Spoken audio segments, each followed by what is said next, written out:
And welcome everybody to another episode of the Game Informer Show. We just keep doing them. Nobody told me to stop. Was I supposed to stop? I hope not, because I'm still doing it. That's right. I'm your host, Ben Reeves. This is the Game Informer Show. It's the show where we inform you about games.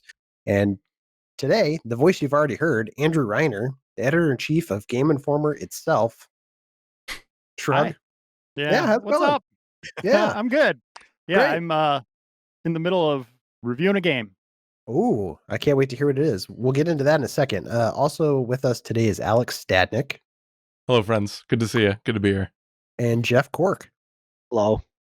Hello, everybody. Thanks for being here, guys. I'm excited. We have a really cool show. Later on in this episode, we have an interview. It's an exciting interview. This very show. You know that company that's putting out a console in the coming year? The game console everybody's talking about? Yes. We have an interview with the CEO. That's right. Tommy Tallarico is on the show to talk about the new Intellivision Amico. It's that family-friendly console that's coming out in April.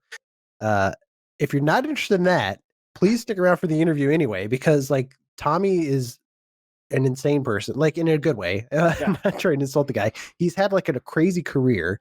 He did a bunch of video game music back in the Genesis days.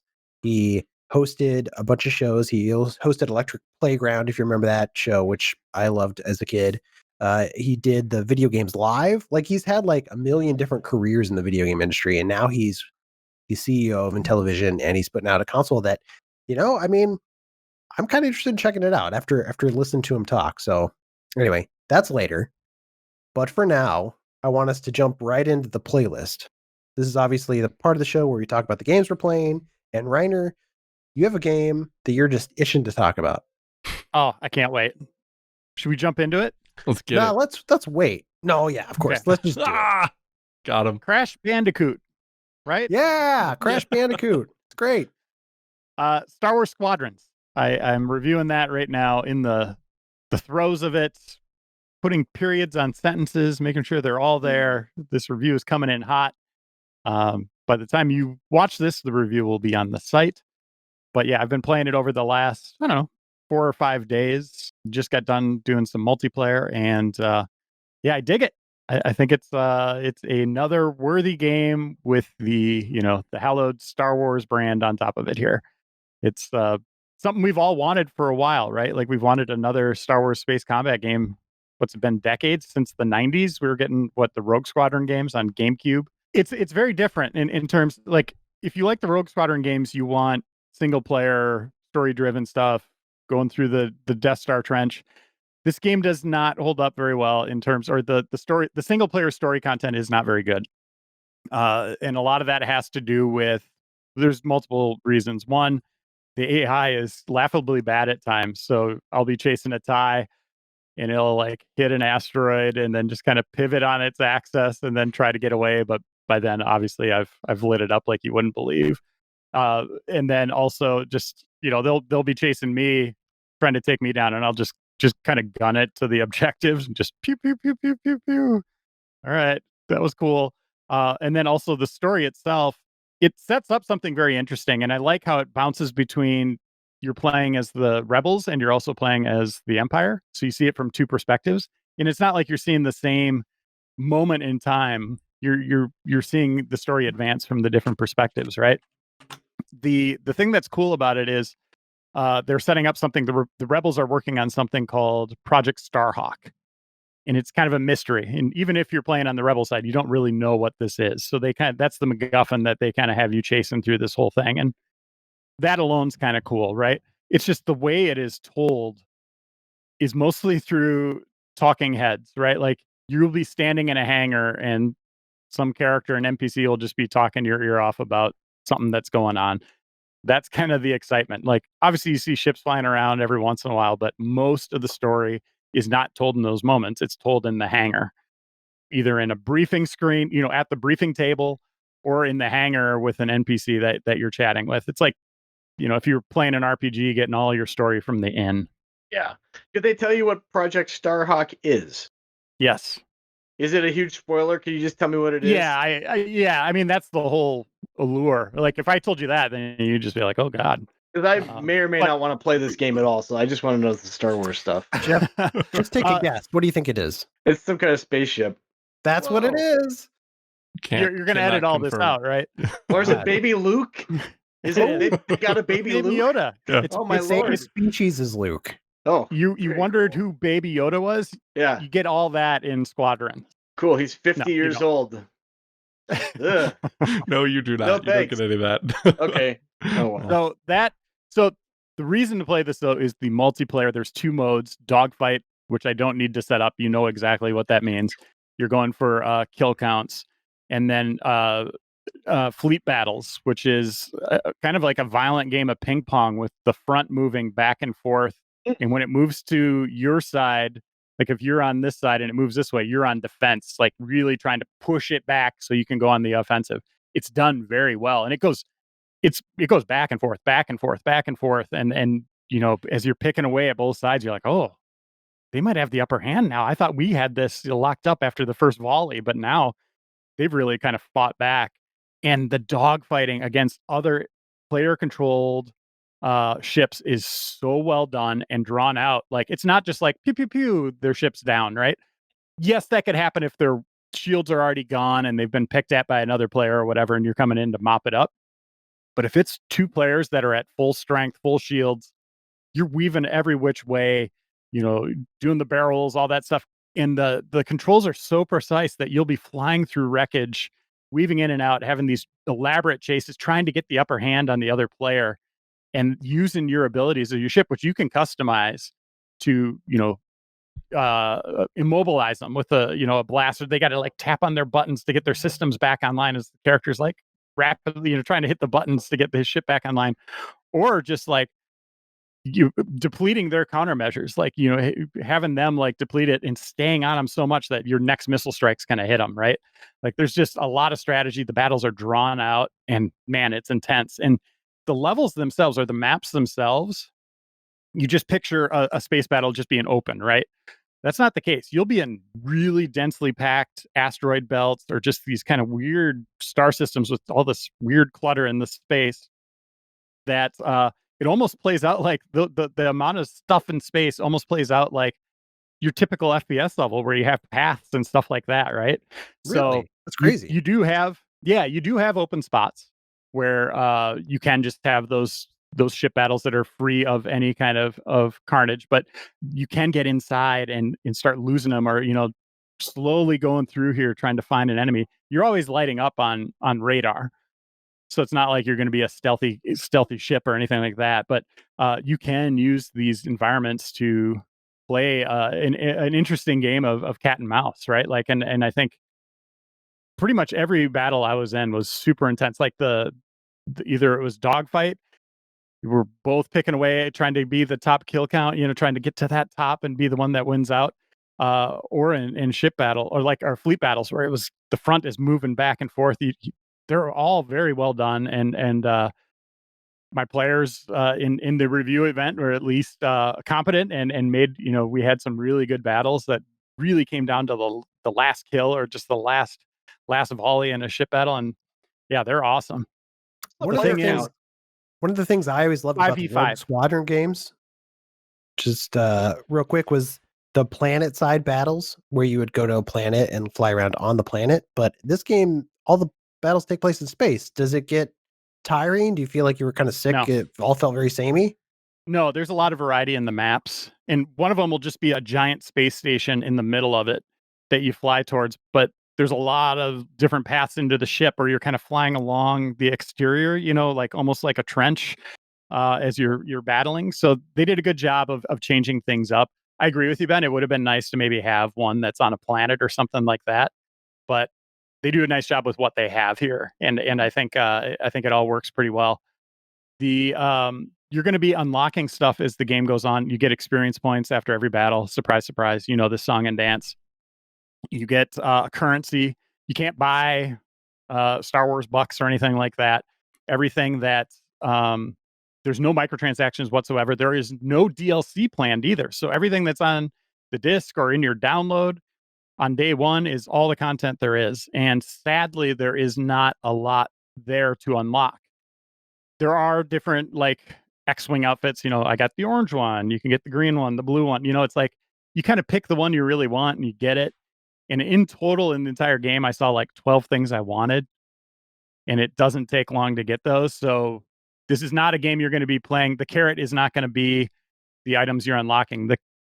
You're just playing it because it's fun, the multiplayer. And that's a great thing, right? But I wish there was more depth. I wish that well of unlocks was deeper. Because that's part of the allure of playing multiplayer games, right? Like we've kind of been seasoned that way now. And when that dries up, you're just there for the fun of it. And I know that sounds kind of crazy, but it would be nice to have both kind of lifted up. Now you can decorate your cockpit too, right? Yeah, and again, it's like, oh, I want the little Ewok guy, or I want the Greedo, or the hologram of Salacious Crumb. But then once you get those are the ones I wanted. It's like there's not going to be more coming. That's it. Yeah. So are you flying around thinking of your honey Salacious Crumb back home, giving him a kiss every time you flew off into battle? Yeah. Like, this is what I'm fighting for. This is for Salacious. This victory, guys. We're doing this for Salacious. And there's a lot of communication involved in terms of the fleet battles, by the way. Like, this is a game you want to play with a headset. You could also play it with a different headset. You could play it in VR. Oh, fully in VR. Did you get to check that out yet? Out a little bit. Yeah, it's cool. On the controller, you could double click the right stick to freely look around, so you can kind of simulate the VR experience, but not having to do that and just look around. It's awesome, right? Like, it's really cool to turn around and see your astromech droid, or be seeing the ship that's coming at you on the side, being able to read that or see your wingmates. It's super cool. It really gives you that simulation feel of flying around. It's not so fast that you're just going to be like, oh, vomiting, but as you're moving this way and turning this way, it does kind of mess with your head. But in a good way, right? Like, I think a lot of space sim VR games are some of the best in VR, and this one is among those. So I would say, this and Half-Life this year, 2 juggernaut games in VR, right? Like full experiences that you can have in VR. Yeah, and Medal of Honor is coming out later this year, so this could be a good year for VR if that pulls through. I'm excited to check that out. One thing I didn't get to check was HOTAS support, so you can have a flight stick. There's various flight sticks that you can use to play it. I did not get to test that out, unfortunately, in the review. But overall, good game. It's a really good Star Wars experience. I just wish the single player stuff was better, because if that was lights out, like, yeah, this would be amazing. But play it for the multiplayer. Don't expect much from the story, or there's cool characters there. Like, I like the characters they created, but it's just kind of a clunky story-driven experience. Yeah. Sounds like a Battlefront situation where the multiplayer's fun, single player, meh, you don't need to bother. I'm excited to dive in. I've been looking forward to a flight combat game like this for a long time, so it'd be fun to jump in. Reiner, you got to go. I understand, because you're a busy guy. We'll let you beam on out of here. All right. See you guys. And welcome back. Reiner had to take off, but we've got something even better. Kim Wallace, welcome to the show. How's it going? Good. How are you? Good. Jeff Cork and Alex are still here. We're continuing the playlist. Kim, I know you've been playing a game that you're excited about. You want to tell us about it? Yeah, sure. I was able to have 24 hours of access to NHL 21 to play the new via Pro mode, which this mode has not been updated really in years. And NHL is finally, VA Vancouver rather, is finally adding some new parts to it. And so it's really interesting. I brought my girl up through the CHL and then got drafted at number 2. And this year you have all these conversations that they added to the game. And James Sobalski, the commentator, will after matches he'll say how you're doing, and so you can get an idea of hey, look at this star today, or they didn't live up to expectations. So there's a lot of cool things with it. Obviously, if you're someone who likes to build your hockey characters and really get immersed, I love it, because now when you're on the ice, your coach will call you over like they do to their players in the game, and he'll be like, I want you to do this, and you can choose 2 conversation paths you can choose to be the team option, which is like you're going to do what the team and the coach wants you to do, or you can choose the star path and be like, no, I'm not sitting back and defending. I'm getting a goal right now. So those are the two new things with the conversations. For me personally, breaking it up between team and star seems a little weird at first, because I thought I was supposed to like pick one path to go down, but then I talked with EA Vancouver about it, and they're like, no, it's just you are constantly shuffling different things. So sometimes you might want to take the star option, and other times you want to be a team player. So if you're a good team player, you have better chemistry with your lines. You have you get the coach will also take that in consideration and put you in more. So you'll get to be able to be maybe on special teams or even go up to line one. Star player is all about like building your brand and personality. You get salary bumps from endorsements that way, which then you can buy certain things that will either improve your player or, you know, give you opportunities to like throw a house party to hang out with your NHL line mates. So it's a cool little different beat of going and making your way from a rookie to a superstar and dealing with all the in between expectations of that. And that's what the NHL is all about, right? Throwing Oh, house yeah. parties, Yeah. building your brand. I mean, that's Saw shots of your these guys characters. are. Pantsuits are apparently a big part of the game too, right? Yeah, I have to say the fashion couldn't be very much improved, because my girl was wearing Hillary Clinton's suit for her interviews, which is like just looked crazy in the end. But the mode definitely, I think it's a good starting point. Like, I don't want people to go into it thinking like this is going to rival something like NBA 2K. It's not quite. There's VA Vancouver has a low budget to work with, and for me, I'm most excited to see through the years how they can add to this and really beef it up, because this is their first like chance of kind of wiping the slate clean and trying something a little new. Sure. Let me back up too. Mhm. So NHL, are these good sports games or bad sports? Like what do people think of the NHL series? The NHL series has been kind of middle of the pack in terms of sports games. They don't have, as I said before, like the team size or budget of something like NBA 2K. But if you like hockey, I mean, it's the best way to play. And they introduced a new skating system last year, which really helped, and even like better shooting animations. So it's trying to get close to how you are on the ice. But like I said, don't go into be a pro mode expecting like this huge shift, but it definitely is a lot of new stuff and upgrades and new lines and different conversation paths you can go down with choices. Yeah, for sure. And then is this like the best way to do hockey this year? Are they doing a normal season? Have they Well, talked about that? they just won the Stanley Cup. Tampa Bay did. Tampa Bay Did they really? Yeah, they Congrats, won. Tampa. I was cheering for you. Yeah, they beat out Dallas. So the season is now wrapped, and that was just like a few days ago that happened. So now the big topics of conversation is the draft that's coming up, obviously, and then kind of how when they're coming back and how they're going to do this. You got to give them some rest, but usually by this time, a new season is going, and the free agency is a big moment too, and that hasn't happened yet. So after the draft, I think things will pick up and we'll have a better idea. But yes, if you can't play hockey, this is your best way to do it this year. Finally, Finally. it's here. I mean, you seem positive on it at least, right? So like if you're into it. Yeah, I'm so used to sports games because of the fact that they have that year window of like not being able to do as much as they want to in one swoop, but each year kind of improving upon what they built. So like Be a Pro needed something different, some new lifeblood, and that's what they're doing here. So I think that's good, and I think for years to come, if they keep adding to that and kind of evolving what they're doing, it could be a good mode to for people to finally dive into, because it really did lose a lot of momentum through the years without having any like meaningful upgrades. Sure.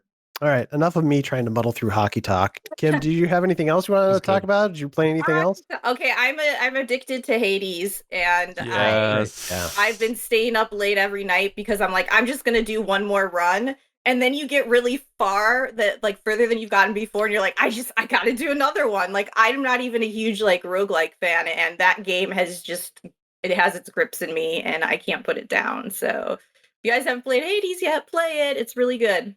Please No, do. it is really good. Yeah. Yeah. I have 4 wins under my belt now. I'm kind of still cranking away. It's one of those things where I can walk away for a day and I'm like, I don't know if I'm going to play it again. Yeah. And then I'll get that itch and I'm like, you know what? I think I want to play Hades. I think I'm going to play Hades more. Or you walk away and you're like, oh great, now I feel rusty. I have to get back in this. Like, it is just keeping me dialing into it. I love it. Yeah. Kim, have you completed a run yet? One run, but now I'm going through. Yeah, it's tough though. Like, woo. I got to I'm consistently getting to the last boss. I don't know if we want to say who it is or not, but last boss, and I finally got his health bar down. I was like, yes, I finally did it. And then I see it just go, whoop, and I wanted to cry because I was out of Death Defiance. I was out of everything. And I was like, I kind of just succumbed to it. And I was like, well, that's that. It almost broke my soul, but I keep going back to it. It's so good. I can't figure out what weapon to use though to finish him off. Yeah, that's the tricky thing. I've been using the gun, honestly. That's what you said too, Reeves, right? Yeah, I had good luck with the gun my first time. I also am getting pretty good with the spear, and I still like that shield. I don't know. I'm not super consistent with the shield, but if you get a good run with the shield, if you get that upgrade where you can hit multiple guys with one throw, I think that's really good. For sure. Yeah, I love it. The bosses in Elysium are the only ones, and the final boss that are still really giving me trouble. I can breeze through the first 2, but I want to see what that end game is like. So I'm not going to stop until I get there for that. You can do it, man. Anything else you've been playing, Alex, other than Hades? No, that literally Hades, and then what we talked about earlier has been my week since we last chatted. Fair enough. I thought maybe you had gotten lucky enough to get a crash code. No, I did. Which would segue perfectly into, if you bring it up, it'd segue perfectly into my playlist, but I don't know if you want to bring it up or not. Well, Ben, on top of Star Wars and on top of Hades, been playing some Crash Bandicoot. It's about time. That perfectly segues into my playlist. I've been playing a lot of Crash Bandicoot 4, It's About Time, which is it's not the 4th Crash Bandicoot game ever, but they treat it like it is, because the first 3 were developed by Naughty Dog in the 90s. That kind of set that mark of what a Crash game is. It's kind of the pseudo. It's definitely a 3D game, but it almost plays like a 2D game in a lot of places, where you're either running sideways, or it's like you're to the camera or away from the camera. Yeah. I'm sure nobody listening needs me to describe a Crash game, but that's what this is. This is in that model of the first 3 Crash games. Toys for Bob is doing the game, and I think they did a really good job with it. It definitely feels like those old Crash games. If you have any nostalgia for the series at all, this is probably worth checking out. Even to the point where it is like 90s hard. It is a good challenge. You have to practice and perfect your platforming skill if you're going to beat this game. And there is a new mode, which is cool. It's like the modern mode where you don't have to worry about lives, which is nice. But the checkpoints are still pretty far apart. So there's plenty of times where, you're dying over and over again, screaming and throwing the controller and yelling at your brother because it's the 90s. Your poor brother. Yeah, my poor brother. Yeah, I don't live with him anymore, so I can't throw things at him. you just call him up. Yeah, call him. Hey, you want to hit yourself in the back of the head for me? Hey, thanks, man. Appreciate it. Hello. Hello? No, you're good. Yeah, I think on my first hour or so, I think I was in the mindset of like, oh, like there's no, because you can't like clamber when you like almost hit a ledge, and you can't, there's some hallmark modern day platforming pieces that are missing from this. And then I kind of retooled my brain. I was like, this is just what it is. This is how it's trying to feel, like your point of it's trying to be those first games. And if that sounds appealing to you, definitely like jump in, because I think this is I think it's a really fun experience. Like, but some of those, like the flashback tapes, oh my goodness. Yeah. Like this is, because I didn't really grow up with Crash a ton. I was we were more of a Mario family at the Stadnick residence. And so like jumping to this with its cartoony style and I didn't expect it to be this difficult. And, but it's not overwhelming. I think it's forgiving enough where it's still really good, fun platforming action. Yeah.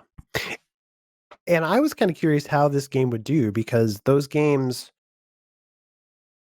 games are just bigger now. Games are just longer and bigger, and it's all open world, and it's just a massive game that you got to spend 100 hours in. And this isn't that. It is a little bit beefier than a traditional Crash game, like the first 3 Crash games. I think they added a little bit more to it, but it's still like a primarily single player platforming game. So I'm curious to see how it'll sell. If you're at all interested, I think you might dig it. They do add a few things to modernize it. Outside of the visuals, obviously look better, but then one of the new kind of mechanics is you collect these masks.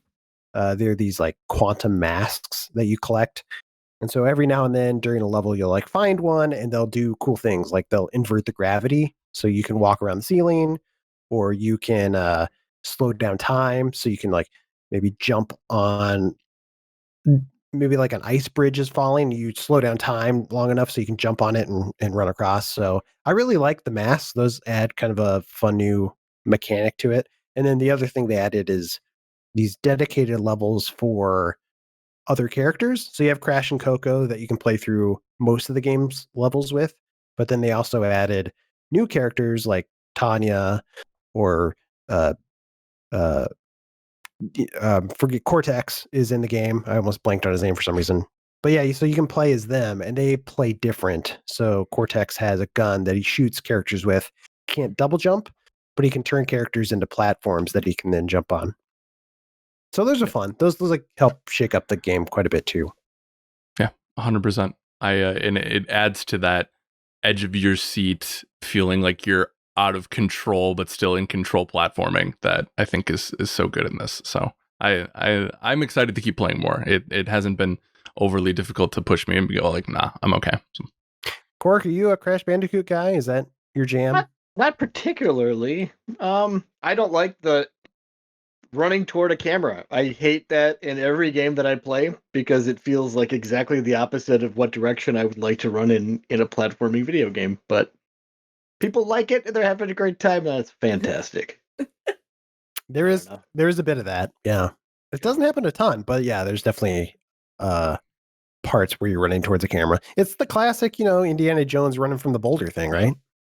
Yeah, everybody saw that movie, including everyone who makes video games. It's like, I don't know. I would like to know where everyone got the stand on the 2 pressure pads to open a door. What movie was that in? Because I wish they were people playing didn't see Twister. that. Yeah. Oof. No more of that, please. Well, No, thank you. What games do you like, Cork? What are you Well, into now? I've been playing a different Crash game actually. It's I come back hat in hand with a bit of an apology actually. On the site, I was extremely enthusiastic. The new season for Path of Exile just launched, the new league Heist last week on console, and then a week before that on on PC. And I love Path of Exile. I think it is a super fun action RPG, like kind of like a thinking man's Diablo. Super deep, super fun, love it. And I was enthusiastically recommending that people get into this league because it's so good. And I mentioned like it's got some occasional instability, or it's kind of unstable on PS4. This season, at least so far, virtually unplayable. Like it is awful. It is like inexcusably bad. Like at the time I wrote that, I crashed a few times. It is such a regular occurrence. And like the mechanic of this league, like basically every season, there's 4 of them a year. It adds like a different system, like on a temporary basis. And this one introduces heists, funnily enough, where you get these consumables that drop, and then basically you can trade it. It's like a contract that opens up like a little instance where you run around and there's guards inside a building, and you have to like work your way through and steal an item, and you have like an alert meter that builds up as you open like extra chests and you get loot, and it's super exciting and it's really fun. And I think I've been able to complete 2 of them without it crashing. I was playing with this morning. They had an update for it, or yesterday morning they had an update for it that said it fixed some of the instability. And I was playing with Juba, and it crashed so hard that I had to unplug my PlayStation 4 and then it yelled at me because I didn't disconnect my hard drive and all that nonsense. But I would say if it wasn't for the fact that like on PC, to my knowledge, you don't have a way of playing with controller. You have to play with like keyboard mouse, which makes sense for the genre because that's how you play those games on PC. If they had a controller option, I would go over to PC and I would not look back because this season at least it sucks so hard. And it's a free to play game, great, but you know what? I gave them a bunch of money for like cosmetics because I like to support grinding gear games and I think the game is fun, but sweet lord. Unplayable right now. Awful. It's an embarrassment. That's crazy because it's not like it's a new game. I think the problem is that they keep bolting all this stuff on the game, and it's like it just feels super wobbly at this point. Like you can tell too sometimes, like when a lot of things are happening, it's you get like kind of rubber banding where your character moves a little bit, then snaps back a few steps, and things just like you go to open a chest, and it takes like 2 seconds for it to open. You're like, oh, here we go. And the frustrating thing is like with these heists. Normally, if you're running like a mission or whatever, you don't get to keep any of the stuff if you fail. And when it crashes, you get like a little bit of a temporary moment where it's like you see all this amazing stuff you would get before the game crashed, and then because the game crashed, you don't get that stuff, and you've also used that consumable to get to that contract, right? Like I'm reading online, people are like losing their hardcore characters because like the game is crashing on it. It's a nightmare. Oh, no. And it's a problem too because the game is so fun. Like I love it when it's not crashing, but like it's Have awful. they announced any patches coming to that? Oh, they say that it's a known issue crashing on PlayStation 4. But they say that the reports when you have like a bug report that you submit, they say that the data they get doesn't help them reproduce the crashes. It's apparently super complicated. I mean, I've probably given them several dozen of those just in this past season. I really did spend all of last weekend playing this game. A lot of it was spent at the title screen reloading, but I had some real problems. Yeah. Hey, we figured out what the problem is. It's crashing. There you go. We figured it out finally. Yeah, it forced me out of the game when I didn't want to be forced out. Well, it's a fun game if you can get it to work, though, it sounds like. Yeah, absolutely. I played a bit of Path Exile. I dug it. Yeah. Have you, Cork, you seem like you'd be into this. Have you checked out Torchlight 3? I played a little bit for preview, and it was one of those, like, at the time, it was an early access, and I was like, oh, I could really get into this, but I have a hard time playing games in early access where I'm like, I don't want to invest a whole lot of time getting good at it, knowing that my character is going to get burned up at the end. So I think that now that I think it's coming out soon, isn't it? Or October 13th. Yeah. Wow, you just had that off the tip of your head? I'm very excited for Torchlight 3, but I'm in Cork's camp where I don't want to touch it until it's out of early access. Yeah. And what I played was really cool. I played as like I can't remember the name. There's a bunch of lore with Torchlight that I've just never like. None of that stuff clicks with me with the action RPGs generally. But it's like one of the like a quadruped robot thing that had like guns and stuff, which was pretty fun to play with. Yeah. So yeah. Cool. Looking forward to sharing. That's Torchlight 3. Yeah. And that ends our playlist, everybody. All right, so we did it's sad, but all things come to an end. Yeah. So let's go talk to Tommy Tallarico, and then we'll meet you for emails on the other side.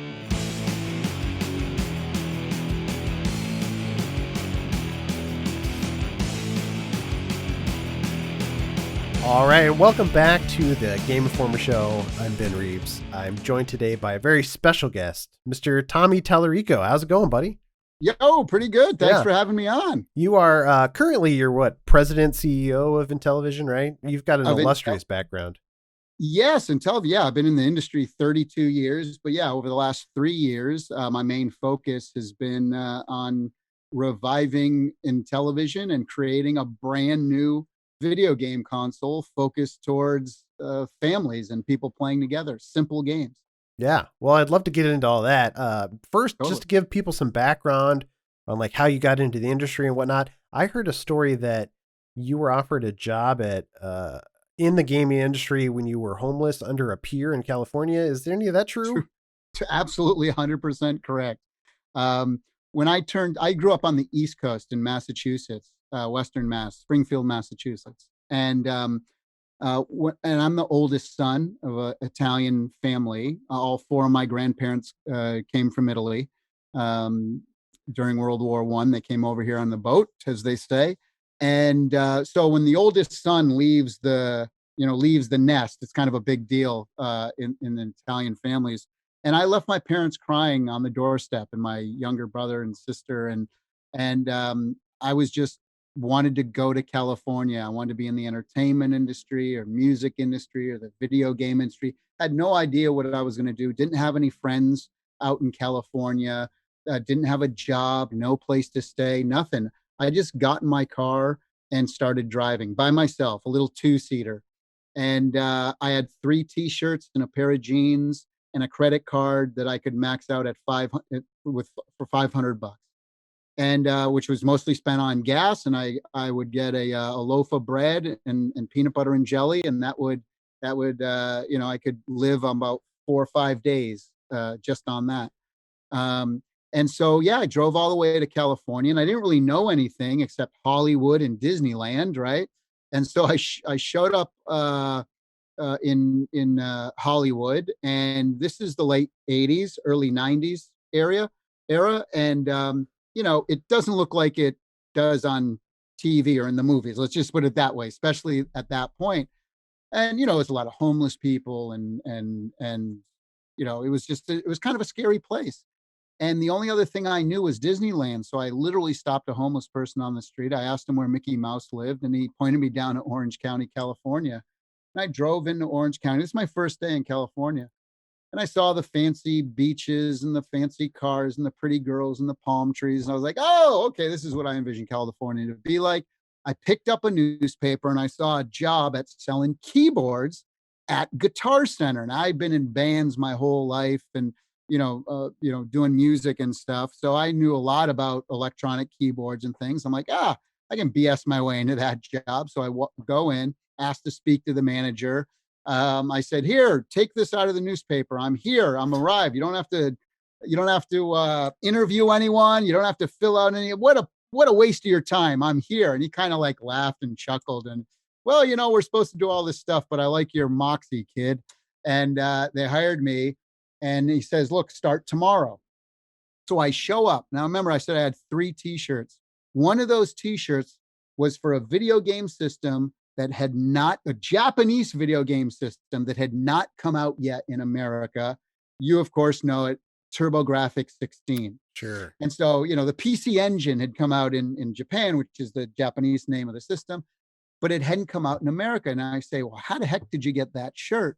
The summer before, I was a huge video game fanatic. I read all the magazines. Back then it was Electronic Games. I don't know if you remember Bill Kunkel and that crew, Arnie Katz, and those were the types of there's only 1 or 2 magazines back in like the '80s that were focusing on this stuff, and now only one big one remains, Game Informer. But back then, they had a little thing where it said that this company, this video game system, was going to tour all over the country, and you could stop and play it. And so my poor mom, I made her drive me the closest one to me was in Toronto, and so we drove 8 hours at this big state fair, stood in line for 2 hours, and played this new video game system. And they were getting feedback from people, oh, what do you think? I think they had like Bonk's Adventure or something. And for filling out this questionnaire, they handed you this T-shirt. Because the thing to remember, no one had video game T-shirts back then. There wasn't Hot Topic, and you couldn't order them online, and Walmart didn't have a video game section. There was none of that. So that's how rare this thing was. Of course, my first day at work, I'm wearing the shirt, my trophy. And the very first person to walk in the store, the first customer I waited on, literally the 3rd person I ever spoke to in California, because there was the homeless guy, the manager of Guitar Center, and this is the 3rd guy. He worked for Richard Branson from Virgin, and they were starting a Virgin video game company right down the street. He saw my shirt. He was blown away. He's like, how did you get that? You know about TurboGrafx-16? Remember, it hadn't even been out in America yet. And I proceeded to download at the time, 21 years of video game information, my whole life. That was my two greatest loves growing up were music and video games. And he's like, this is amazing. You know what? We need a test department. Do you want a job? I'm like, yeah, sure. What do you want me to do? They just play the video games and tell us what you think. I'm like, California is the greatest place on the planet Earth, you know? Yeah, but it's like your first 2 days, like you get 2 different jobs. Like it's just like, oh, this is the easiest thing. But it's you know, I'm a big believer in fate and destiny, and I don't think there's anything as such as luck. You know, you can create your own, right? After that story, you don't think there's luck? No, because it wasn't luck that I left my parents crying on a doorstep. It wasn't luck that I had the, you know, that I was, you know, I would cry myself to sleep every night, sleeping in my car in these strange places, missing everyone, not knowing what the future was to bring, you know. You know, I always tell people, you know, for everything I've done and built in my career, you can take away every single thing I've ever earned or owned, and I'd have it all back within the next couple of years. That isn't luck, right? You know, when you can build it, when you have that kind of confidence, but opportunity is what exists. And again, if I wasn't able to communicate properly to that person on that day where the opportunity came in front of me, then I probably wouldn't be here, you know, talking to you today. So yeah, and I would just bug the vice president of the company after that every day. I said, whenever you need music, let me know. I'll do it for free. Please just give me the opportunity. Give me the opportunity. And again, if I never did that, you know, who knows where I'd be. But and the very first game that they needed audio for internally was the original Prince of Persia by Jordan Mechner. And I did that, and it won some awards, and it got great reviews. So 6 months later, they made me the music guy, and I was at Virgin for 4 years. Worked on games like Disney's Aladdin and The Seventh Guest and Cool Spot, The Terminator, Global Gladiators, a lot of award-winning games. And then I decided to start my own company. And from there, I did games like Earthworm Jim 1 and 2. I worked on the Metroid series, Metroid Prime with Shigeru Miyamoto. I worked on that for 5 years with Shiggy. His friends call him Shiggy, at least his obnoxious American. And so you consider yourself a friend? Yeah. I've known Miyamoto-san for over 30 years. I met him at CES in 1990. It was in Chicago, in fact. Because they used to have a summer and a winter one. Now they're just in Vegas in January. But back in the day, they would have them in Chicago or Atlanta in the summers. And so, yeah, I met him in Chicago.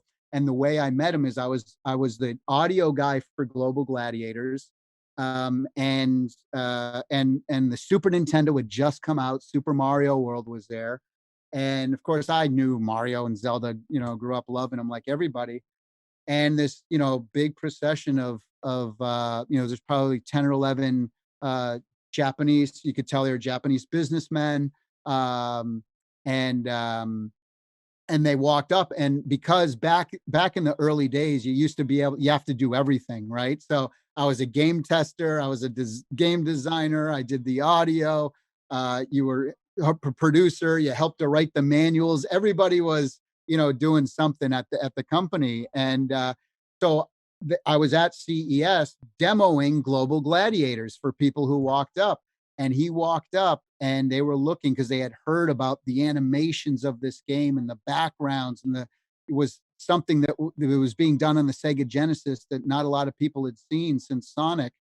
And I demoed it for him, and I realized, you know, again, I didn't recognize him. Back then you didn't, you know, again, there were little magazines, and they, you know, this is pre-internet, pre-everything. So I had no idea who he was or what he looked like. And, but we hit it off, you know, really. Oh, he was so taken. And he said, because he was speaking through a translator at the time, and he goes, boy, the audio for this game is really excellent. I've never heard another Sega Genesis game sound like this before.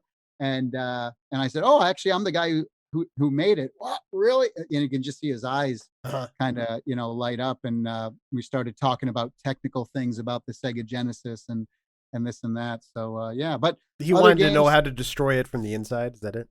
Yeah, you really did. I mean, back then you had to have like technical chops, and we just, I mean, I thrashed the hell out of that little 6-voice FM synthesis channel. We thrashed the heck out of it. We really did. It was That's amazing. Yeah. Well, at some point, just to continue with your career, yeah, I'm familiar with you most probably from Electronic Playground, actually. Which Yes, is like Electric Playground. TV, Yeah. Which like predates G4, I think, even. Which is is like sad. It's sad that you know me from that. Yeah, no, yeah. Well, this is maybe the first time I became aware of you, just like watching TV, because you were on TV. Sure. Like that was the cool thing. It's like a cable show about video games. Like, how did that come about? Like, how were you involved? Yeah, it's a great question. So the and you're absolutely right. G4 started, I think, in 2000 or 2001. Oh no, yeah, it was 2001 or 2002. And we started in 1994. And so we were ahead of G4. We had been on the air with 2 separate half-hour weekly TV shows for like 6-7 years before we even got on G4. And so Victor Lucas, the guy who created the show, was at the very first E3 show, because now we had E3. We left CES because games outgrew it, and we started our, the industry started its own show, E3, 1994 in Los Angeles. And he was the only, again, this is pre-internet, pre-YouTube, pre-everything, pre-websites, really, even, right? I mean, they had just started video game websites in like 93, 94, right? And he had this gaming website called Electric Playground that focused on video games, and he wanted to do a TV show. So he was at E3, the only guy in the room with a camera, and it was like a professional camera, right? Again, this is before camera phones and everything, but it was a real TV broadcast camera. And he was going around interviewing people, and he saw me, and he knew who I was from reading all the magazines, because I used to be in, all the magazines back then. And he, and he interviewed me, and he got, and it went so well that, a week later he asked me to be host of the show. And so I said, why the hell not? We hit it off really well. And, hey, Tommy, have you ever applied for a job, or did you just get offered them? No, I don't think I've ever applied for a job. It's not my style. No, it's amazing. Even one of my first jobs ever was in an arcade in Holyoke, Massachusetts, at the Holyoke Mall. It was a big arcade called Just Fun. And again, I walked in there, and I just started like fixing, asking, hey, do you want me to fix your pinball machines for you, and this and that, and I ended up, this is my USB, but this is what I used to do when I was 16, 17 years old. I used to hand out tokens, and this exact change machines are the ones we had back then. So why apply for a job when you can just why not? Electric Playground was crazy though, and it felt like you guys were just like could do whatever you wanted. Like I remember there were sketches where you were getting in fights with you were reviewing games like on the 7th story building, like outside. You were getting we'd always get in trouble too. Yeah, we'd get booted off of properties. We got probably the biggest trouble we got in was probably in Las Vegas, because they don't like, we're at like, here we are at the Luxor, and it's like, yeah, get you and your camera out of here, buddy. Here we are at Caesar's Palace. I think we got booted out of every major casino, because you're supposed to get permits, and there's a specific way you're supposed to go about doing stuff. And a lot of times we did that. I mean, I can tell you, I'm a big New York Yankees fan, and we were in San Francisco, and we would, and the Yankees happened to be in town playing the Oakland A's across the bridge in Oakland. And I said, Vic, the Yankees are here. I said, we should do a story on like baseball video games. And why don't we call the A's up and see if they'll, let us on the field before the game. And Vic's like, sure, why not? And again, this is back in the day before internet and all that. And the Yankees had just won the World Series. So it was 1996 going into the 97 season now. So we were in the 97 season. They won the World Series the year before. And then there we go. 10 minutes later, we're literally on the field with the New York Yankees, Derek Jeter, Mariano Rivera, everybody's, and I'm working out with them, and I'm like interviewing guys like Andy Pettit, and you could just do that stuff back then. But again, we didn't have anything to lose. and it was amazing how much people would respect those big, you know, big real TV cameras. It's like, oh, media, come on in. And we broke into so many places and did so many crazy things. And sometimes, sometimes we'd get booted, but it was so much fun. We didn't have scripts. It was just, let's turn the cameras on and two friends talking about video games. And we were very real about it, and we played it up. I played up being the loudmouth East Coast Italian bad cop, and Vic, and Vic was the polite Canadian good cop, and we, of course, we played it up a little bit, but we knew, and we were only able to like fight with each other and get in these things because we respected each other so much. I mean, we're still very dear friends to this day. And he's still doing it. Like he's still doing it. That's crazy. From his basement, COVID, man, dude, he'll never stop. And he's just an amazing human being to keep it all going, and so much passion. And he knows more about video games than anyone else I've ever met in my life. And that's coming from me, who's met literally tens of thousands of people in the game industry and the media and press. And he's just so passionate about it all. It's so great. Yeah. Yeah. Well, I don't want to run out of time before we talk about Intellivision. I feel like you've had so many careers, we could be here all night, but right. Intellivision, how'd you get involved with the company? Like, when did you start there? Yeah. So Intellivision was my main console growing up. That was the thing that I love. When I think of Intellivision, I think of Christmas 1980, unwrapping it under the tree. I get emotional. I get tears in my eyes just thinking about it. Because again, back in the day, people played video games together. It was the thing that my mom and my dad and my younger brother, my friends would come over. Certain friends had Atari, other people had Intellivision, so we'd go over each other's house. But that was a big part of growing up and playing together with people. And then in the late 90s, when the internet took over, multiplayer gaming now meant, for the most part, I'm generalizing, but it meant a kid in a dark room with their headphones on. That's multiplayer gaming these days. And that I kind of long for those days. Let me ask you, Ben. I mean, I guarantee your greatest memories growing up were for video games were when you were playing with other people, right? Maybe it was like GoldenEye on the N64, Mario Kart on the Super Nintendo, or Tekken tournaments, or Bomberman, whatever it was. When we were with other people, it's a different experience altogether, right? And so I also noticed that a lot of the game systems, they are complex, they were complicated. I couldn't play video games anymore with my mom and dad. I couldn't play with my wife, who likes video games, but none of our tastes don't line up. So I might like Red Dead Redemption or Shadow of the Colossus or whatever, but she likes, Pokemon games and this and that. And so, there was this, and then me and my brother kind of got out of video games, and why is that? And it was too expensive, and it was too complicated, and every game came out every year, and it was too hard to get up to speed. So that entry level to get into something to be good is a lot of time and dedication. And you look at all these things, and I'm like, you know what? I want to do something about that. And that's why I created Amico, which is the Italian word for friend. And so in Intellivision, I was very good friends with the president of Intellivision, Keith Robinson, who started at Intellivision in 1981. In fact, we have 4 people in the company, Ben, who started at Intellivision in 1981 still. That's insane. So it's crazy. And they've been there the whole time. Yeah. I mean, there was a time, like there was 6 years between like 1990 and 96 where they went off to do other things, but then they started back up again in 96 because they were doing like Intellivision's greatest hits for the Xbox and the DS and, all these things. And they were doing t-shirt licensing deals and stuff, plug and play, those little plug and play units you plug directly to your TV. We did 4 million units of those at Walmart. They were $19.99. So yeah, Intellivision and Atari were retro before, Nintendo and Sony were retro, right? Yep.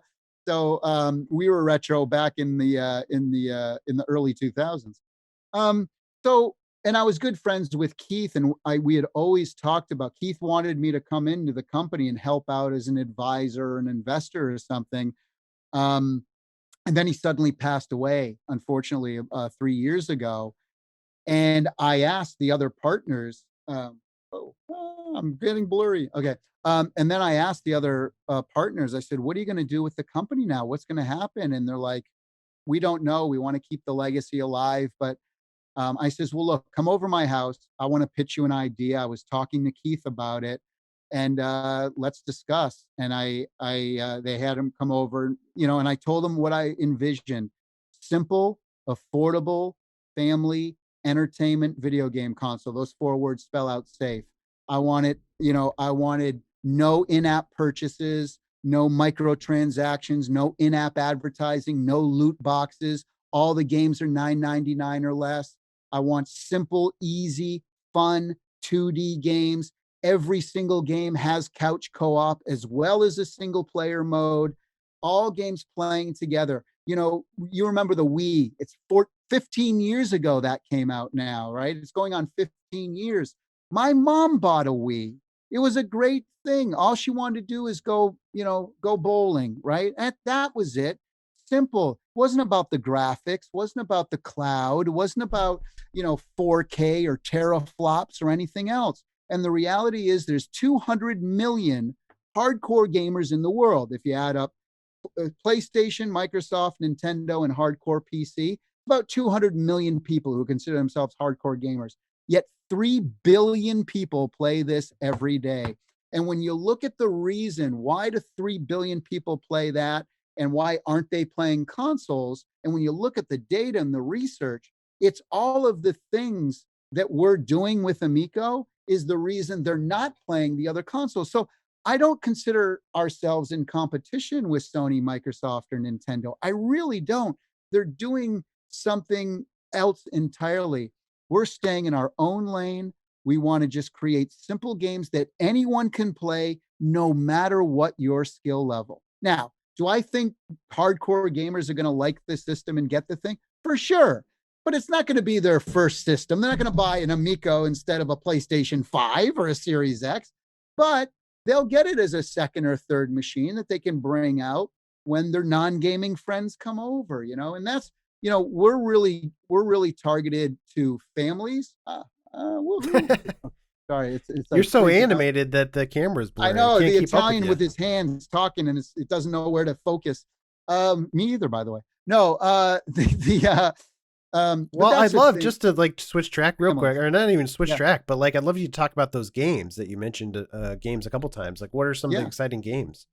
Yeah, so the system comes with 6 games on board, which is pretty amazing. It also comes with 2 controllers, which is the first video game system in 30 years that has come with 2 separate video game controllers. That's crazy. Insane that's true. The last one was a Super Nintendo, but that tells you a lot about where the industry is, right? And so it comes with 2 controllers. That's it here, and it has LED lights. The buttons light up as well. There we go. Yeah, looks good. What's up with the side buttons? I don't know if I'm going to get used to that. Yeah, the buttons are on the side of the controller. They're like shoulder buttons when you play like this. Picture in your mind, the greatest platform games of all time were from the NES, Super Nintendo, and Genesis era. Correct? Right? You'd agree with that? The best platformers, sure, that generation, Sonic, Mario, 2D platformers. All that. Now platformers, 2D platformers. Now imagine in your head what a Super Nintendo or NES controller looks like. And really, that's what this is, right? This is your D-pad, but here we can configure the buttons if you want, or use this in so many different ways. And these can be, act like shoulder buttons as well. But it has a gyroscope and an accelerometer in there, which means that you can hold it this way, this way, this way, any way you want. You can, take it on and, for things like bowling and cornhole and things. It has a speaker, a microphone, wireless contact charging, force feedback, like I said. The color touchscreen is really amazing. It's a capacitive touchscreen. So just like on your mobile device, This is a polycarbonate, so it's not going to break when you smack it on the ground, and it's not going to scratch because it's cheap plastic. It's really decent. And like you said, you get 2 of these plus 6 full games. So we set it up into 5 different categories for the games. There's retro reimagined. So we went out and we got all the greatest retro reimagined licenses, from Atari's Pong, Missile Command, and Breakout, and Tempest, to Burger Time and Moon Patrol, and everything from all the old classics. Of course, Intellivision has a bunch of classics as well. We retro reimagine those, update the graphics. Don't bring them into 3D like all these companies do. Let's do Frogger from a first-person perspective. No, it's nothing like that. We keep the gameplay, the fun factor, update the graphics, update the audio, and then bring in multiplayer for all those games. So how about 8-player Missile Command coming at you? And so that's retro reimagined. That's 20% of our library. Another 20% is sports and recreation. So again, we got the Major League Baseball license. Did you know the very first sports license ever was 1979 in Intellivision and Major League Baseball? And that was the very first game that ever had voice in it as well. You're out. And so here we are 42 years later, coming back together, full circle. But we got things like the American Cornhole League, Evil Knievel, right up there with baseball, which is right up there. What's interesting is that the ACL, as they're called, they actually beat Sunday Night Baseball on ESPN now. So yeah, there's more people that watched the ACL championships than watched Wimbledon. It's crazy, right? And so it's this whole reimagining. But we have so not only the pro sports games, football, basketball, baseball, but we're also doing hockey, but we're also doing recreational sports. So cornhole, bocce, pool, skiing, darts, you name it. And again, a lot of those do use the controller like this as well. And then another 20% is original IPs. So those are all completely brand new games that no one has seen or played before. And everything's designed around this very unique, simple to use controller. So a lot of the games that we're making can't even be played or done on a PlayStation or Switch or anything because of the way we're making them, including the newest Earthworm Jim 4 game, where I got the whole original team back together, the 10 of us, to do a brand new Earthworm Jim game with couch co-op, with using all the craziness of this controller. It's really unique. 20% of the games are edutainment. So again, we got the biggest licenses out there like Sesame Street. Those types of things are, again, so powerful from a branding standpoint. And we're bringing kids together to play. All the edutainment stuff is on the mobile device. Oh, I didn't tell you, by the way, you can also download our free app, and you can hook up to 8 mobile devices to the system as well for free. So you get 8-player out of the box. And our Amico Club app is actually available right now. People should check it out, because one of our games, Moon Patrol, I put the whole first level available just for free so people can try it out. And so you can play Moon Patrol right now, the Amico version, and all of our games are exclusive as well. So everything we're doing is there's something new and unique and different about it. You've been doing the hard sale, which I appreciate. Like, it actually sounds cool. Like, I'm kind of interested to get my hands on one here eventually. And but I know we're also running out of time, so probably have to say goodbye. But if people are interested in checking out more of the Intellivision or want to know more about you, where would you send them? Yeah, so go to intellivisionamico.com. That's our website. You can see a whole bunch of information and press releases, and really gives you a deep dive. And then, but for entertainment stuff, check out our YouTube channel, Intellivision. Just put in Intellivision. You'll see the blue Running Man logo. And please subscribe there. And we're on Facebook and Twitter. And if anyone wants, and please sign up to our mailing list. That's the best way to get the info before anyone else. Just mailing list and YouTube. And then if anyone's interested about myself or my career and the games I've worked on and the music and all that, you can go to Tallarico.com, just my last name, and there's bios and awards and music and videos, all that stuff. Great. Well, thanks, Tommy, for being on the show. Really appreciate it. Anytime you want to come by and talk more about your history or more about Intellivision, maybe when it launches, we'll have you back on. I'd love to, and I got to get a machine in your hands by the end of the year. Here it is. My hands are ready. All right. Thanks, All right. Ben. And thanks for watching or listening to this episode of the show. We'll be right back.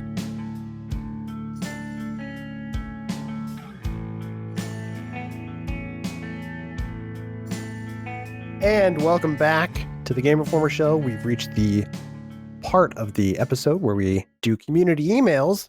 Does this section need a better title? I think we need a better title than community emails. Yeah. Kicking it with the community. Get this. Yeah. What if we just add GI?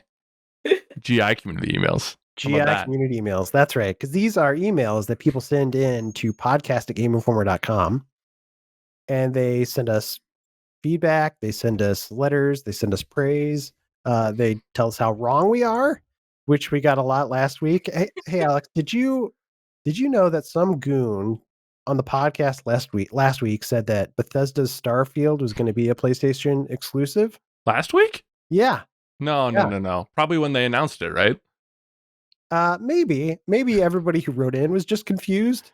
Or maybe people said that last week. Or maybe people could have waited another 3 minutes to hear us correct it. I don't know. Yeah, we did correct it, but I do want to apologize for spreading misinformation. I think I misspoke a little bit, which the correct information was that Sony was sort of looking for a possible exclusive on that. But anyway, we apologize. Will never happen again. I've been severely reprimanded. But anyway, emails.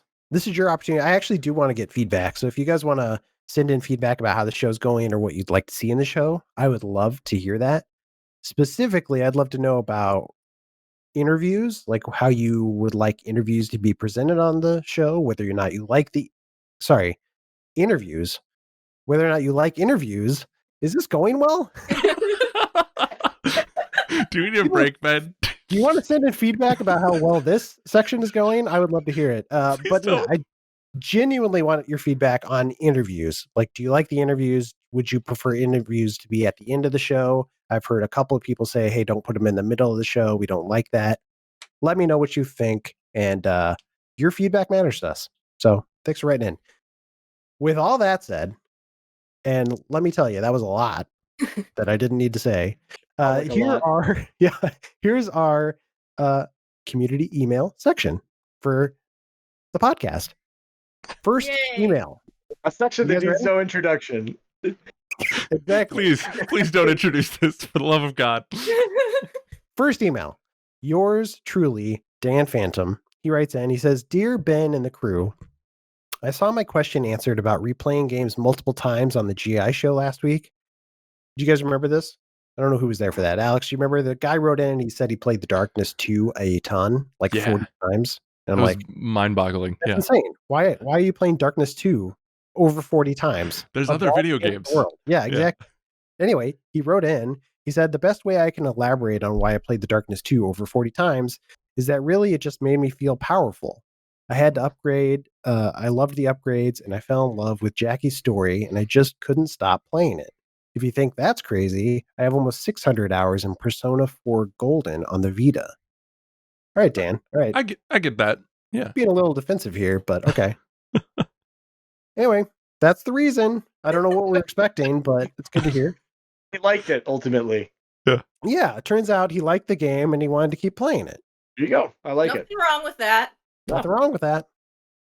Next email. Tom Awesome from Roseville, Minnesota. Do you think that's his real name? Yeah. Tom? Yep. I want to be Kim Awesome. He wrote in, he said, have you guys seen Happy?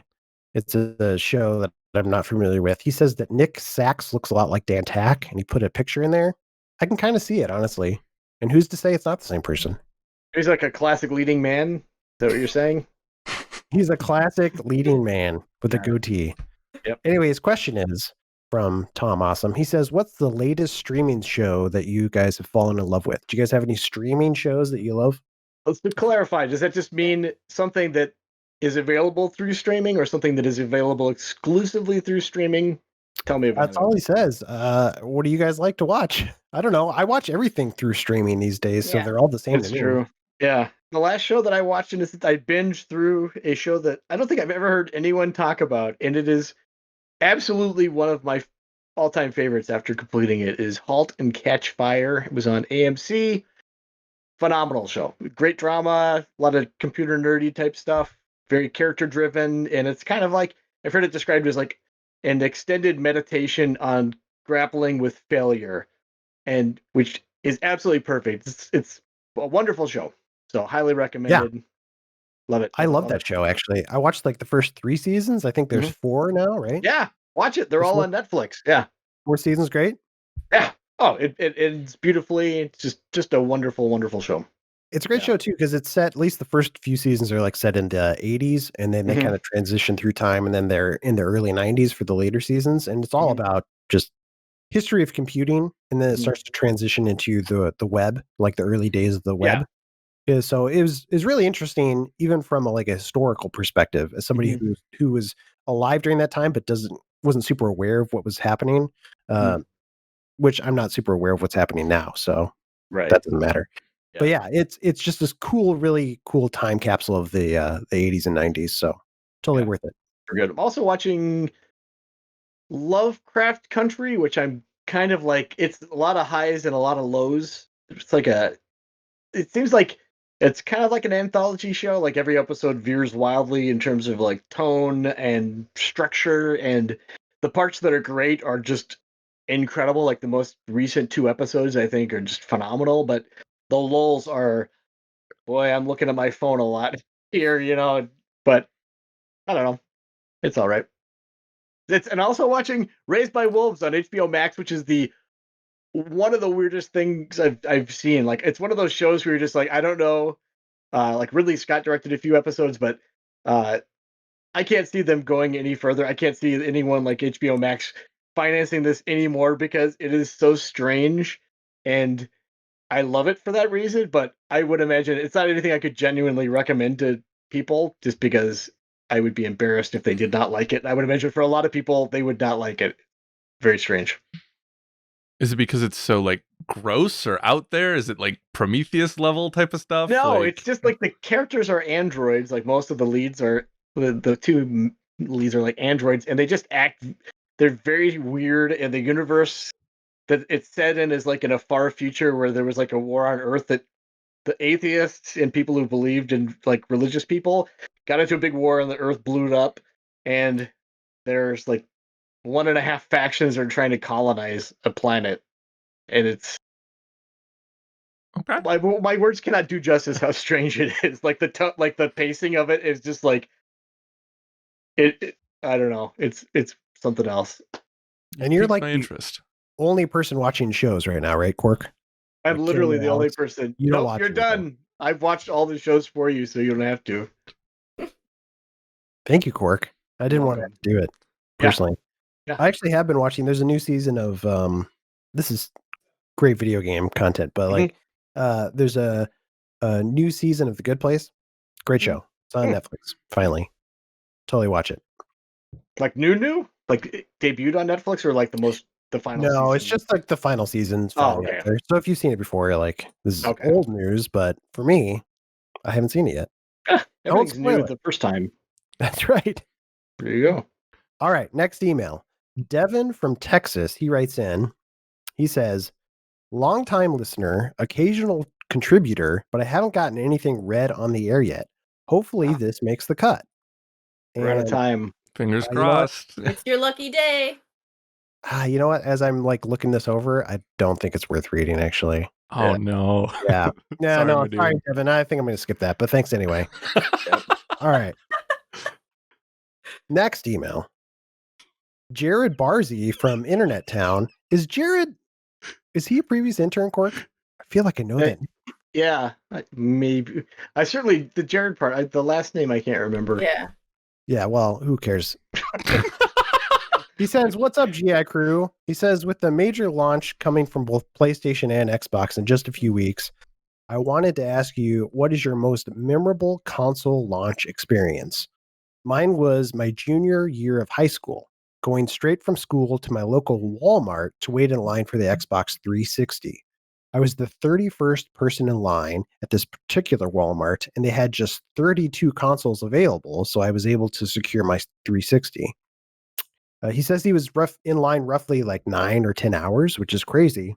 Wow. And also that back then, like cell phones weren't a thing, so that particular wait was grueling, if you can imagine. And I mean, a cell phone wouldn't last 9 or 10 hours anyway. But I'm surprised he didn't bring a Game Boy or something. Like that's crazy to wait in line for 9 or 10 hours with just nothing to do, or at least a book. I don't know. Yeah. Anyway, he says, alas, it was a happy ending because he got his 360. But he did get a red ring of death about a month later. So A month? yeah, Oh, which is man. not good. Anyway, what are your guys' most memorable launch console experiences? I'm going to go way back here because I remember when the Nintendo came out, like waiting, and I was young when this happened, by the way. And waiting in Child World, it was like this toy store that now no longer exists, but it had like a castle in front of it. And it was like a cool kind of Toys R Us thing. But my mom waited in line with us to get that Nintendo. And so I always remember that. And I also remember with the PS1, it was so expensive, I think, for what my parents were willing to pay, so they wouldn't let me get one. But my cousin got one on launch day, and I remember just thinking that machine was just so amazing and advanced, and just was so like awesome. I was always jealous of my cousin who had it, so I just go to his place and play it. That's awesome. Cool. I remember, I think it was when the Dreamcast came out. I'm pretty sure it was the Dreamcast that Majora's Mask was also out around the same time. And I remember going to Best Buy and seeing all these people waiting in line for a Dreamcast, and I just walked in to get Majora's Mask and then walked out. It wasn't like necessarily I wasn't buying the console because I didn't buy it at launch, but it was just fun to like see all this craziness and then people like staring at me as I walked into the game section and just got exactly what I wanted and walked immediately out. Jealousy. Yeah. It was very nice. Final email. Ooh. We have Jake from Vermont. He writes in, he says, I have a dare for you guys. Oh, He no. says, I double dog dare you to sing the Pokemon TV show theme song. Oh no. Who's the Pokemon fan in the office? Alex. Yeah. Alex? You have to have watched the show, right? Of course. I think I still have the VHS somewhere down here, or in the. Yeah, I'm sure it's somewhere. But yeah, Indigo League was the ish back in the day. That's what I cut my teeth on. I don't want to sing it, but if I had some help, you know maybe the lyrics even? No, this is the intro. Oh. The Kim Cork. Did you guys watch the show? Yeah, I did. But you know the lyrics to the theme song, right? Cork. No. What if you had to guess like the first line? You don't even need to sing it. What do you think the first line is? I honestly have no idea. That's Could very you- close. That's very close. I honestly have no wanna do idea that. what I'm doing here. Is that it? yeah. Catch Pokemon, I guess. I don't know. What's this ball do? Yeah, that's basically the theme song. Could you hum it? Cool. Nothing. Mm. Alex, you're the pro. Come on, sing it. Okay, let's see how far we can get. I want to be Okay. the very The best. best. Like no one ever was. Dun, dun, dun. There you Catch them them is my real test. To To train them is my cause. Thundercats. I will travel across the land, searching far and wide.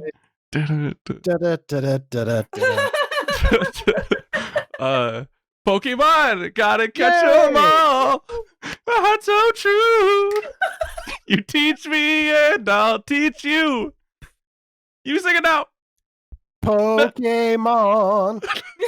Gotta catch them all. There we go. That's Yeah. And then I think show that's it. starts. yeah. That's it. Learned something valuable today, I feel like. Yeah, Watch not that show. or Sounds not do the great. podcast with us. Yeah. Either or.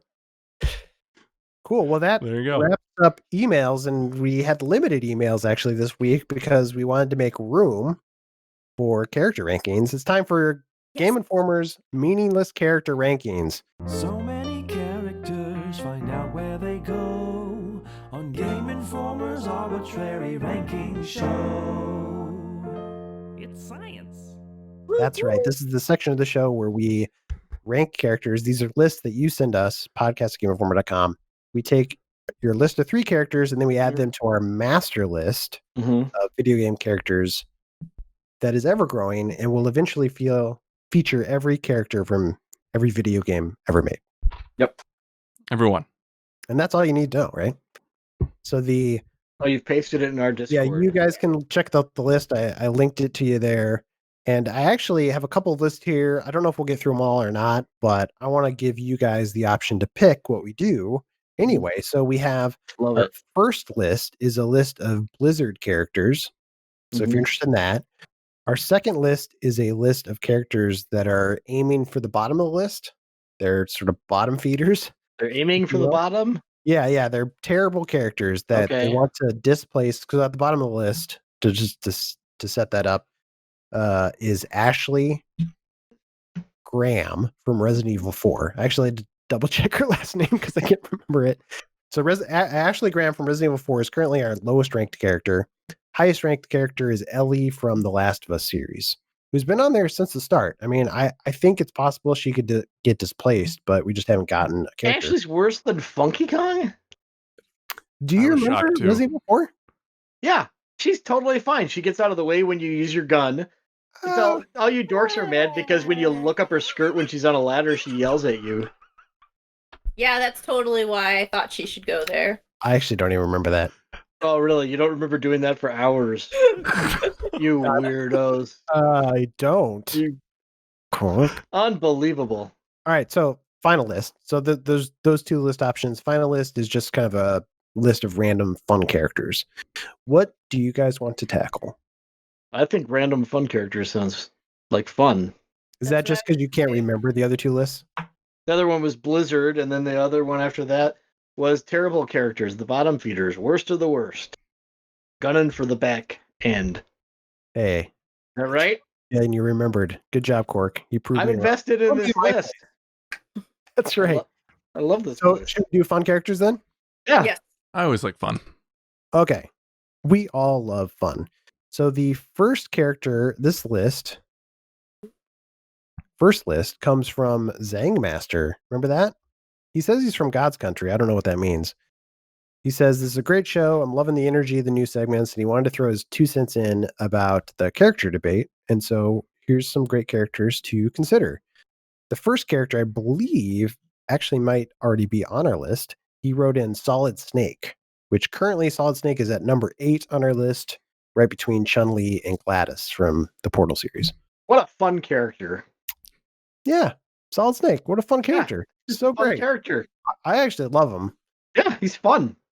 For a while, like Metal Gear Solid was possibly my favorite game of all time. And I still have a huge affection for that game. And I love Snake. Great character. Yeah, but he's already ranked, so I don't know what to do. I'm sorry. Sorry, Zangmaster. How about we lock him in at 8? I think He's 8's a great really place. number That's 8. a good point, Yeah. Cork. Yeah. You guys feeling good about 8? Yeah, Let's do it. Yeah. Make it happen. Locked in, number 8. Yeah. Second character on this list. Scorpion from Mortal Kombat. The original Get Over Here guy himself. That's right. He says, get over here. Yep. Zank says he has a super cool design, which I totally agree with. Yeah. He also has a backstory, which I don't know if that's true or not. I can't confirm or deny that. He says he's probably the most well-known character from one of the most well-known fighting games, which, yeah, that's debatable. It's And he a says qualifier on top of a qualifier. he says he's Love it. metal AF. Oh.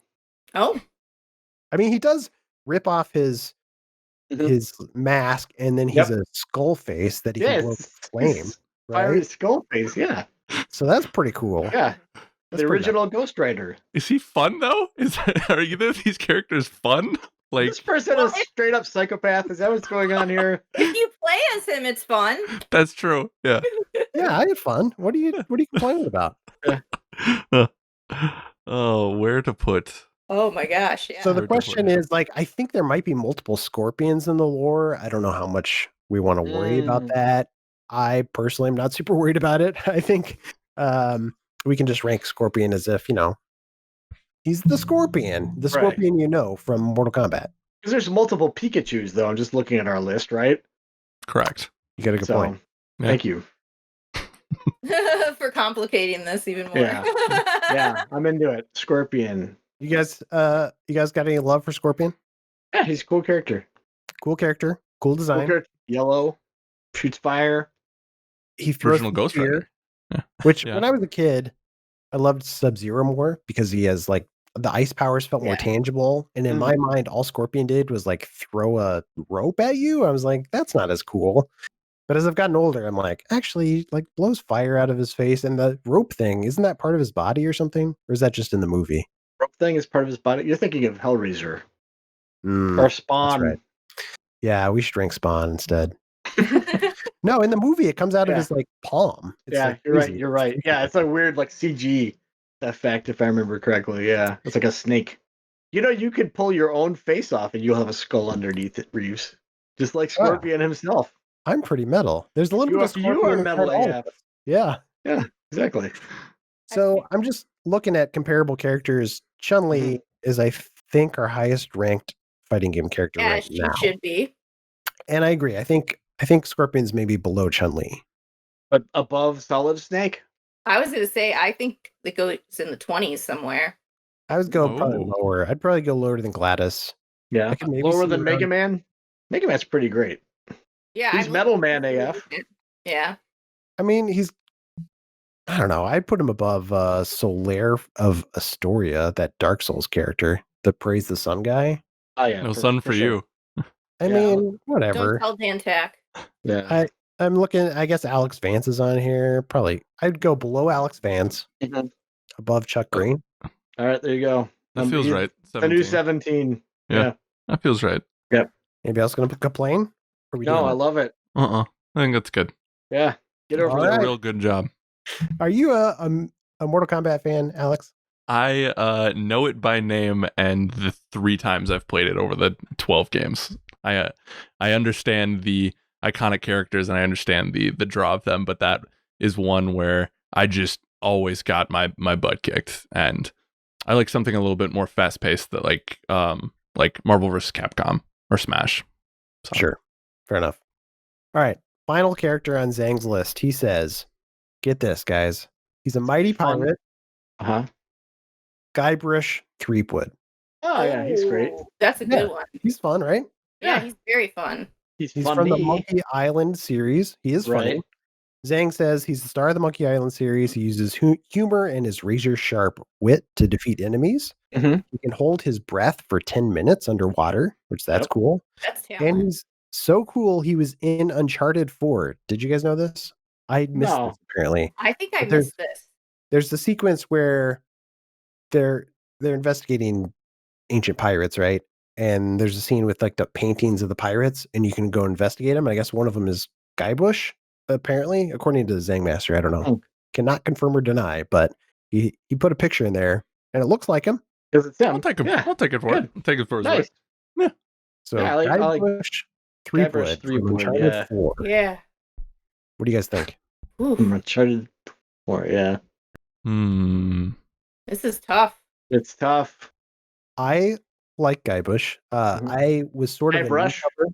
Is it Guybrush or Guybrush? Guybrush. What have I been saying? Guybrush. Who can tell the difference, really? We could add a bunch of R's in post, right?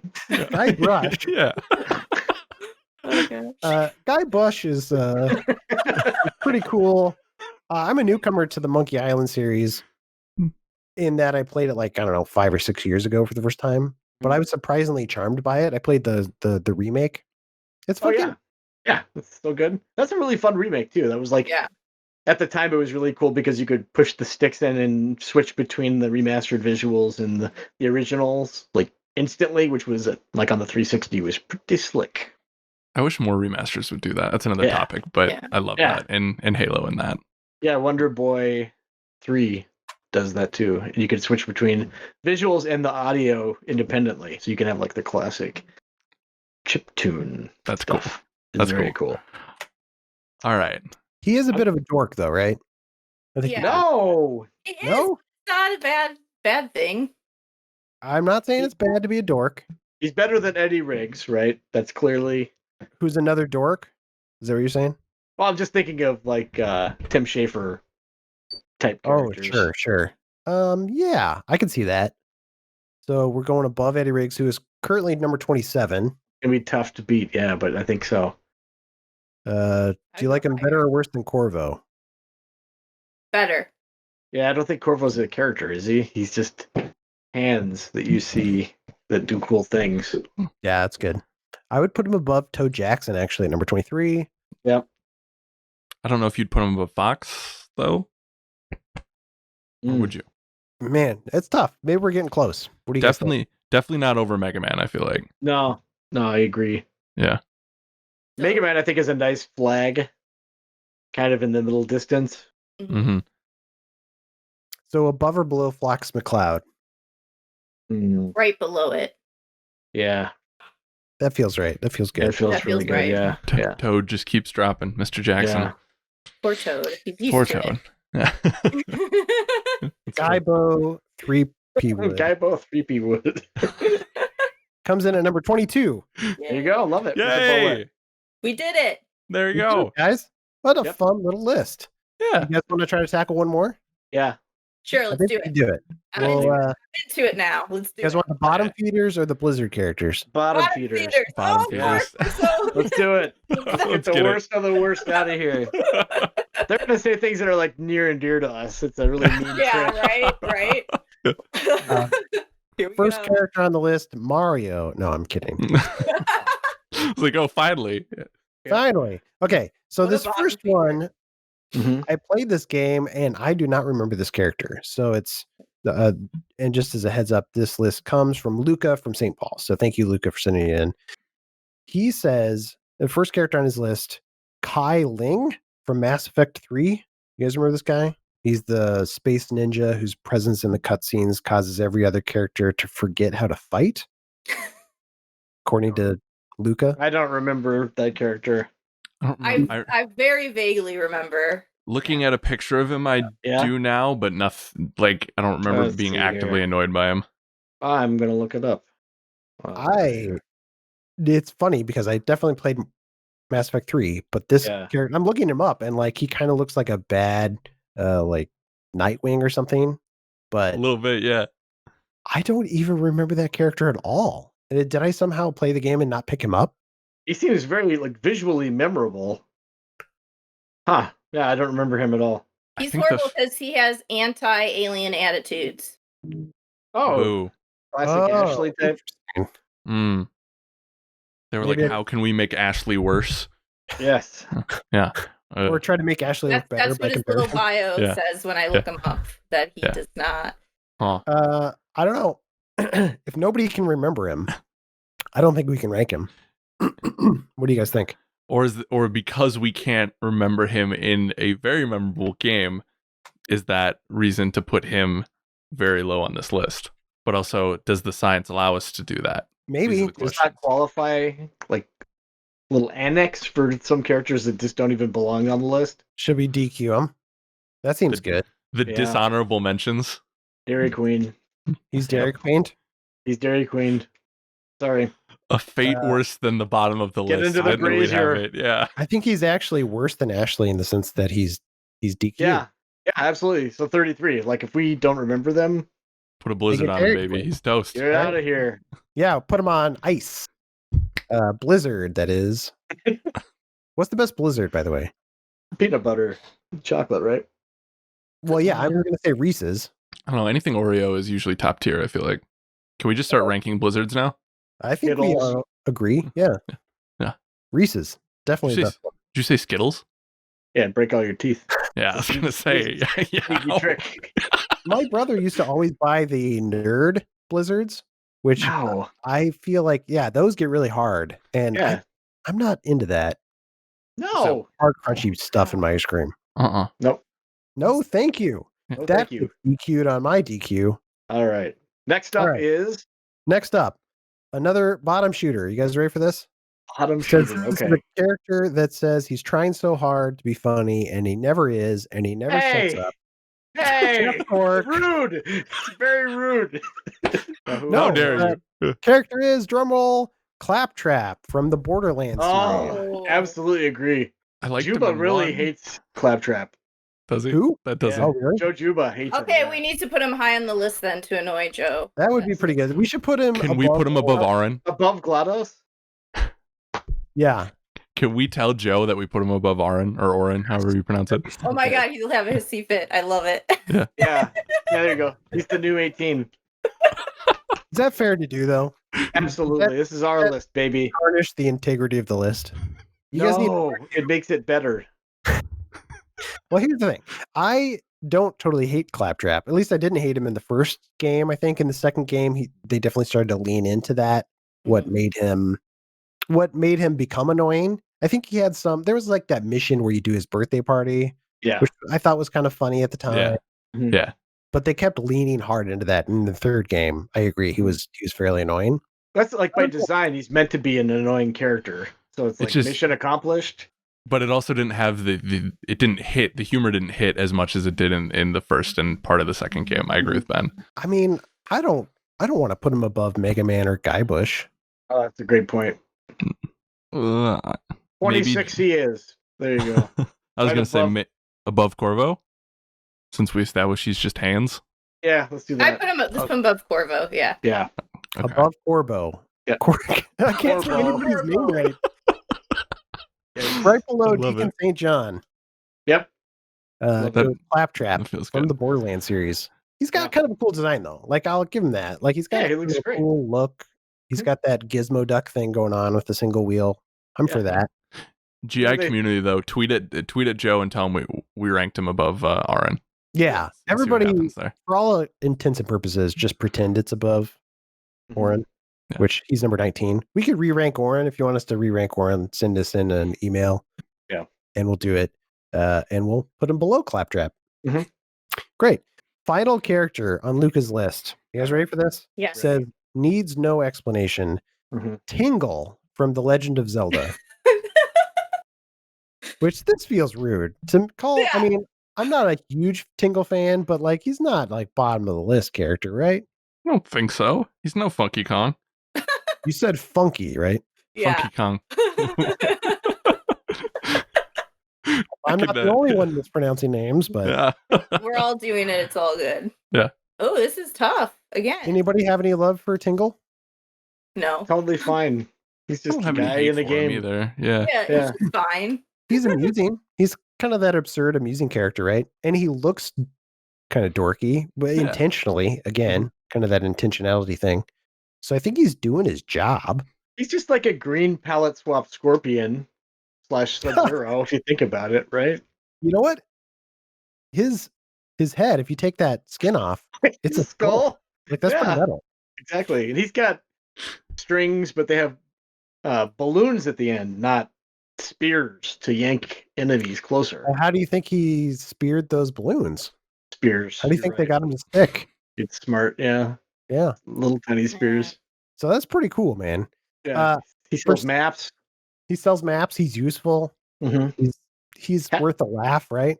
He had his own game. That is true. That's more than a lot of these clowns. Well, actually, most of them are stars of their own games. Never mind.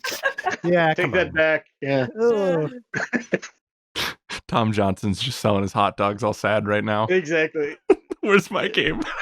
This is what I navigated to. I navigated to Toad Jackson from Super Mario Brothers. For some reason, he feels kind of like the Toad of the Zelda series. Yeah. Am I off? No, I was just going to say that, actually. Yeah, that's good.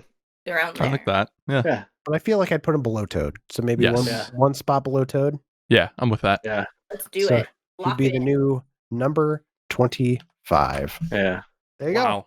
We did it. Yeah. We did it. We added some more characters to the list. Yep. And that completes our show. I had fun. Did you guys have fun? Always. Very much so. Always. Very, very much so. Always. Cool. Well, that brings us to the last segment of our show. Segment we like to call Get Wrecked. Get wrecked. Everybody, here we are. And this is, of course, the segment of the show where we recommend some things to check out on the website or the magazine. Jeff Cork, you got anything people should check out? This is the part that I'm never prepared for on the episode either. I would recommend you prepare for it next time. Well, you should bring it up. I guess I just don't have that little sign as a visual aid like Dan Tack does. His Get Wrecked sign. You could, like, for a fun time capsule, you could read my piece on why you should play Path of Exile. Just pretend that that's the game that you could play instead of the version that you're playing now that crashes all the time. Cool. Kim, what about you? Yeah, I have. If you want to know more about Be a Pro mode that we didn't talk about here, I have a piece up now on the site. And then I'm actually going to direct people to the 10 games that deserve their own Netflix animated series that Joe wrote. So you can tell him how wrong he is or right in what he picked. But I think it's a fun little feature with all the stuff that's been coming out that's video game related on Netflix. Great. Cool. As for me, we talked about Crash earlier in the show. I kind of forgot to mention that I'm giving it an 8.5. That's my review. Reviews on the site. You can check it out. We're talking about doing possible video review discussion, so that'll be on the site as well, worth talking about. And as a bonus rec, the Game Informer excuse me, choking up just thinking about it. The Game Informer show's ultimate character rankings is now up on the site, so you can go online, go check it out, tell us how we're wrong, so you too can say, what are you idiots doing? Go check that out. And thanks for watching. Thanks for watching and listening to this episode of the show. We really appreciate it. Please like and subscribe, or subscribe to the magazine and leave us a review. And we'll see you next week, and we'll have another episode for you. Till then, game on.